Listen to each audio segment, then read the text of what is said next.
Can you tell me why you think it's important to have a campus food pantry? I think food insecurity right now is everywhere. I don't think there's a single campus that's free of it. I've had an RA come to me this year, one of the students I mentor in our graduate program. So it's definitely an issue that's very, very real on campus. And getting students access to resources where they can go and be in a safe space to get those resources is incredibly important. How all this started was that we were in the news. We had a USA Today article, we being Oregon State. We had a USA Today article that was printed and it featured our food pantry and particularly one of the students that worked at our food pantry. And as a result of that, we ended up with a really high volume of people that were calling and emailing and connecting with us because they wanted to start a pantry as well, or they wanted to talk about their pantry, or they wanted to compare stories, maybe share resources, or talk about best practices. And what we found was that everybody was really starving for connection. And it started to get to a point, and is still at a point, where we're seeing probably 2 to 4 contacts. So started to get the sense that there was really something happening out there at campuses sort of all over the country, because these calls were coming from every corner of the country and really coming across sectors. So there were community colleges calling, other large research institutions, regional universities, private liberal arts schools, you name it, it really ran the gamut.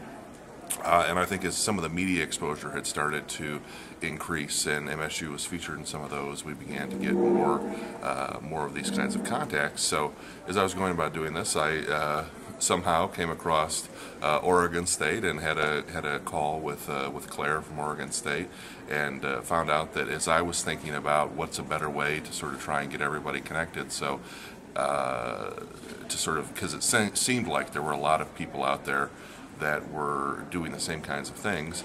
Claire was having the same sort of ideas and thoughts out in Oregon, so it all sort of worked together that I think just sort of serendipitously we got connected on a phone call and said, hey, I'm thinking about putting together some sort of national network or alliance, and Claire said the same thing, and so it just sort of took off from there. And so the two of us got together and started talking and sort of said, well, what are our resources? And we found out that we have funding, that we have personnel, and that between the two of us, we really have a team that can get this going. And so we said, okay, well, what are we going to call it? And we called it the College and University Food Bank Alliance. Here are just some of the schools that we've identified. And we're not going to read them off. I just think it's a pretty powerful visual. We've identified over 70 at this point. The goal being that we are currently launching basically as we speak. So the website went live, I think, 3 days ago, and the member section is still not live, but we are just sort of doing a soft opening on it. We're doing some testing, we are generating some interest.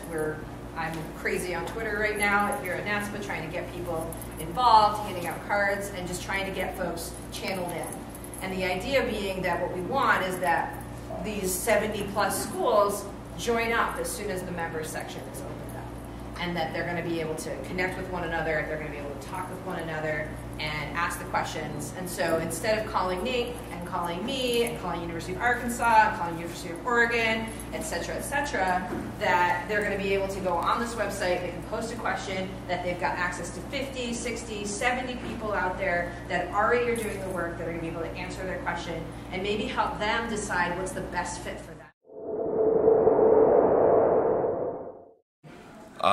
So as we were talking, I think the idea came from really both of us that the best way to do this initially would be to use the internet, use the technology tools that are available to start making these connections, to really start the organization off as a web community. The site was designed by an alum of the EPET program at MSU's College of Education, which is the Ed Tech program.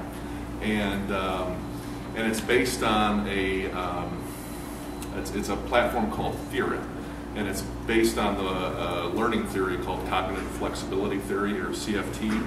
And the basic premise behind CFT is that in a area of an ill-structured knowledge domain, which I think we could probably all agree that campus food insecurity is a pretty ill-structured knowledge area domain,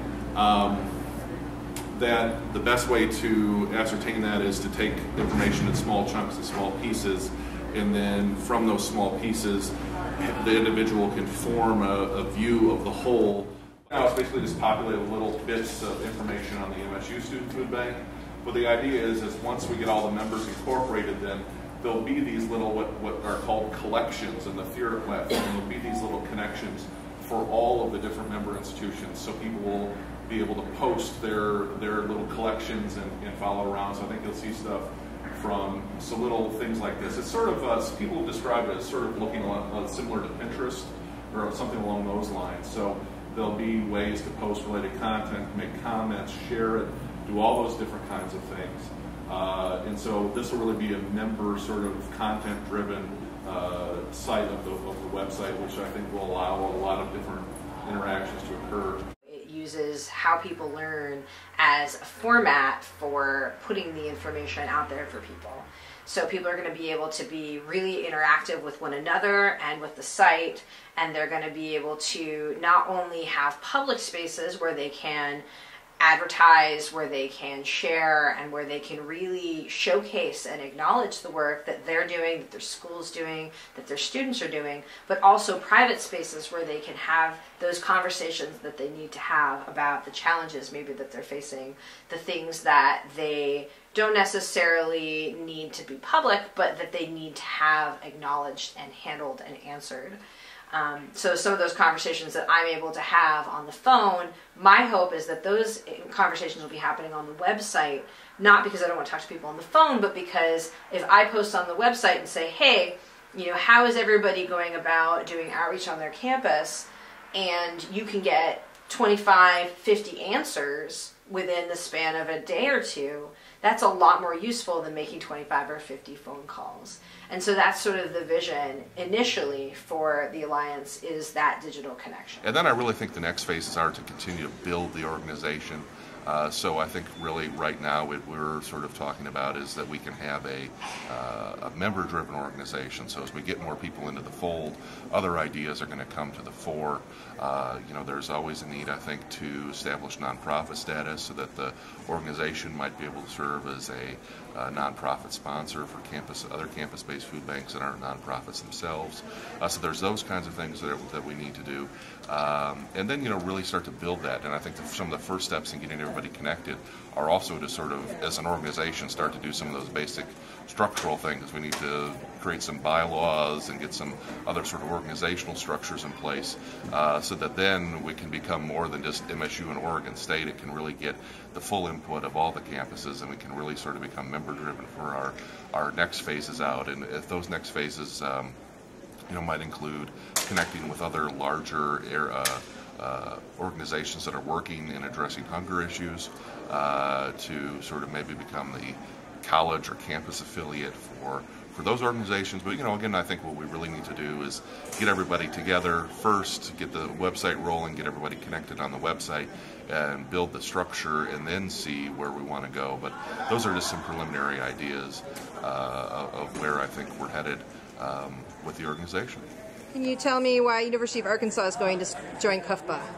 I just think it's going to be a great opportunity. The University of Arkansas has been very fortunate in the kinds of support through the community, through organizations such as Walmart, and so I think they've also had awesome media recognition, and so I think that fortune and that experience would be really helpful for people who are going to start their organization and do that mentoring piece. So I think that would be really great to be part of that collaborative network and just learn how to grow, but also to be hopefully kind of a role model as well.